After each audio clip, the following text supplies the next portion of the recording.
Una intervención policial y militar en Ecuador. Eso es lo que acaba de anunciar Estados Unidos en medio de la crisis de seguridad que se vive en ese país por el ataque bastante duro que se ha dado por grupos de narcotraficantes, con lo que ha significado ya numerosas muertes, secuestros y un enfrentamiento armado con armamento de alto calibre entre el ejército ecuatoriano con los grupos de narcos que están intentando tomarse ese país.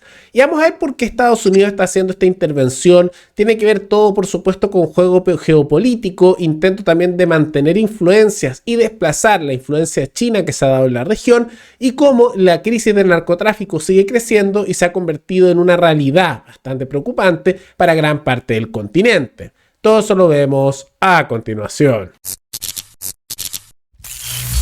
En las últimas horas, Estados Unidos anunció que va a asistir, luego de peticiones del gobierno de Ecuador, con la situación de crisis total, desorden y también de ataques narcos que se están dando al interior de Ecuador.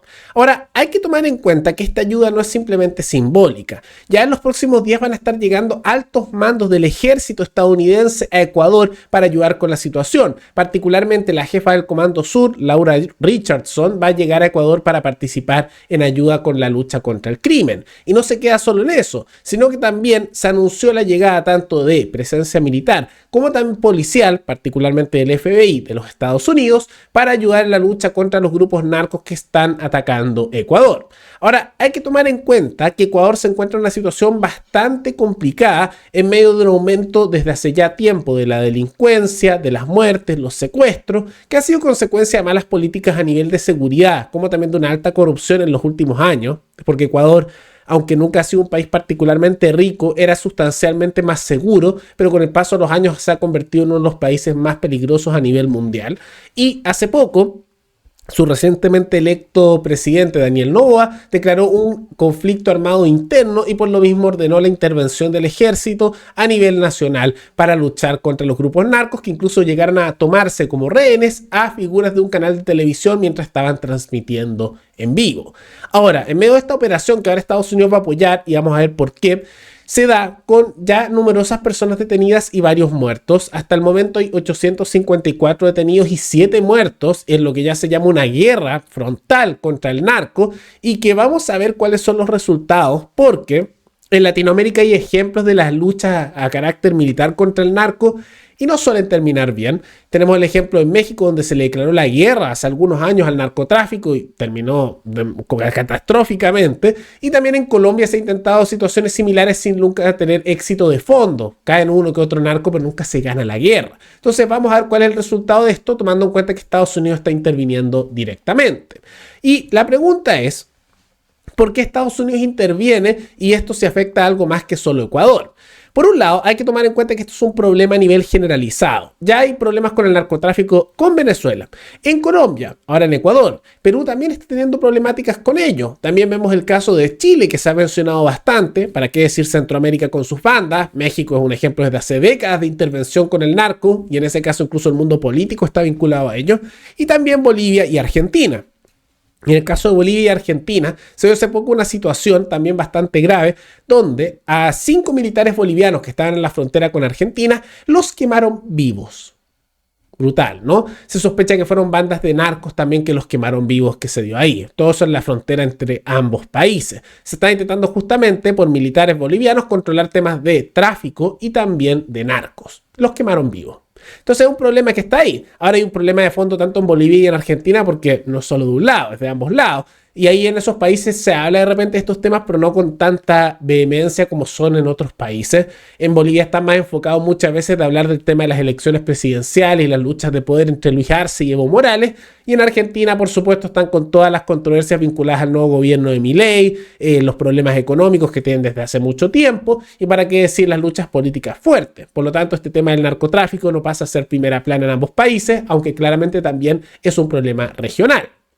Y en medio de todo eso, Estados Unidos está interviniendo. ¿Por qué?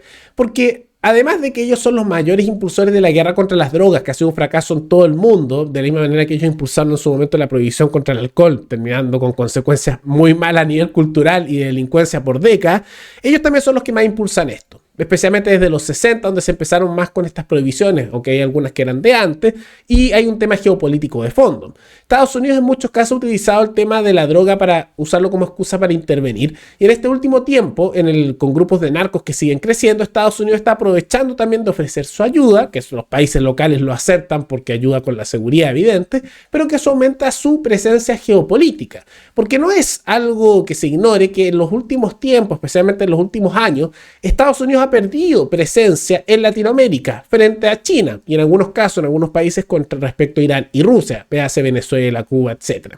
Pero principalmente contra China, que China ha estado interviniendo cada vez más en Perú, Ecuador, en Colombia, para qué decir Centroamérica, en Argentina donde tiene mucha presencia, en Brasil y en Chile, Chile que se está subordinando cada vez más a los intereses chinos, para qué decir Bolivia que tiene muchos acuerdos con China, pero también con Irán y Rusia. Entonces, como han perdido bastante influencia, Estados Unidos todavía la tiene, pero ha perdido bastante. ¿Qué están haciendo? Están aprovechando esta crisis de inseguridad, que no es solo ecuatoriana, como pueden ver, sino que también se da a nivel de Bolivia, Argentina, Chile, etcétera, para ofrecer ayuda. Y esa ayuda, claro, se da con acuerdos, llevan asesores, en el caso de Ecuador, que es más crítico, envían incluso personal estadounidense, pero eso va de la mano, por supuesto, de consecuencias. Esa ayuda no es gratuita.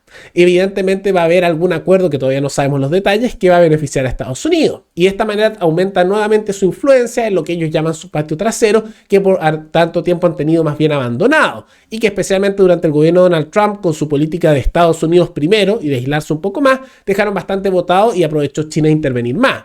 Biden ha hecho un poco más de presencia en Latinoamérica, pero no tanto como gobiernos como era el de Bush, Obama, Clinton y especialmente los anteriores. Entonces esto lo están aprovechando como una oportunidad de volver a tener presencia geopolítica. Y no es único en Ecuador. En Ecuador están enviando personal y van directamente para estar ahí por mucho tiempo para ayudar contra la lucha contra el narco. Pero también han enviado asesores del FBI a Chile, están teniendo acuerdos justamente con Perú, Colombia, y están tratando de, con presencia militar y policial estadounidense, hacer mayor influencia a nivel regional. Ahora, si esto les funciona o no, solo el tiempo lo dirá, porque es un tema de resultados. Si es que logran ayudar a bajar la violencia que se está dando en los distintos países de la región, y especialmente Ecuador, va a aumentar también la influencia de Estados Unidos, porque intervinieron directamente con militares y policía. Si no lo logran, que es lo más probable, porque estas luchas contra estos grupos no suelen ser victorias que se puedan lograr en el largo plazo, en el mejor de los casos, en el corto y mediano plazo lo puedes parar un poco, pero nunca se gana por completo. El mejor ejemplo es México y Colombia, que incluso en Colombia cuando controlaron la situación crítica que tenían en los 80 y 90, nunca desapareció por completo y cada cierto tiempo vuelven a tomar poder los grupos narcos y a veces guerrillas en ese país. Pero si logran tener cierto éxito, aunque sea en el corto y mediano plazo, se va a aumentar su influencia, pero de no ser así, van a perder aún más influencia para beneficio tanto de China y de en menor medida Rusia e Irán, que tienen presencia en algunos países de la región, como el caso boliviano y venezolano. Ahora vamos a ver qué ocurre. De todas maneras, ¿qué les parece toda esta situación de crisis que se da en Ecuador y esta movida geopolítica de Estados Unidos de intervenir policial y militarmente para intentar aumentar su influencia? ¿Creen que el camino es continuar con esta lucha contra las drogas que no ha tenido buenos resultados o sería impulsar políticas como las que se hizo en Portugal y en algunas zonas de Estados Unidos, como es la despenalización y posterior legalización de drogas, todo eso más bien controlado y con regulación en esos países, y que ha llevado a una baja en el poder del narcotráfico al quitarle el negocio y pasárselo a competencia del mundo privado, sumado a la baja de las muertes de consumo, como también las muertes de inocentes por balacera? Todo eso coméntenlo abajo. Y antes de terminar, quisiera recordarles que me pueden recomendar alguna temática, temas de análisis, tanto de América Latina como de otras partes del mundo. Nos veremos en el siguiente programa. Hasta luego.